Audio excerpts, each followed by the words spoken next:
നമസ്കാരം, കൊട്ടാരക്കര മീഡിയയിലേക്ക് സ്വാഗതം.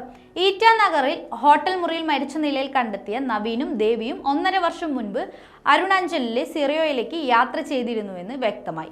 ഒരാഴ്ച ഇവരെ കാണാതിരുന്ന സമയത്താണ് വീട്ടുകാർ അന്വേഷിച്ചത്. അന്ന് കുടുംബാംഗങ്ങളോട് പറയാതെയായിരുന്നു ദമ്പതികളുടെ യാത്ര.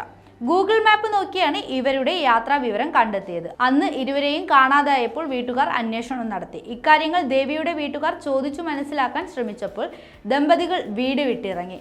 1 വർഷമായി കോട്ടയത്തെ നവീന്റെ വീട്ടിൽ താമസിക്കുന്ന ദേവി സ്വന്തം മാതാപിതാക്കളോട് സംസാരിക്കാറില്ല.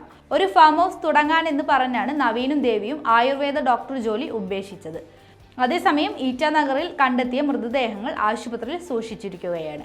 ആര്യയുടെ മൃതദേഹത്തിൽ കഴുത്തിലാണ് ബ്ലേഡ് കൊണ്ട് പരിക്കേറ്റത്. ദേവിയുടെ കൈകളിലും മുറിവേറ്റിട്ടുണ്ട്. രക്തം കട്ട പിടിക്കാതിരിക്കാനുള്ള മരുന്നും മുറിയിൽ നിന്നും കണ്ടെത്തി. ഈ സാഹചര്യത്തിൽ സ്ത്രീകൾ ഇരുവരെയും കൊലപ്പെടുത്തിയ ശേഷം നവീൻ ജീവൻ ഒടുക്കിയതാകാമെന്നാണ് ഈറ്റാനഗർ പോലീസ് സംശയം ഉന്നയിച്ചിരിക്കുന്നത്.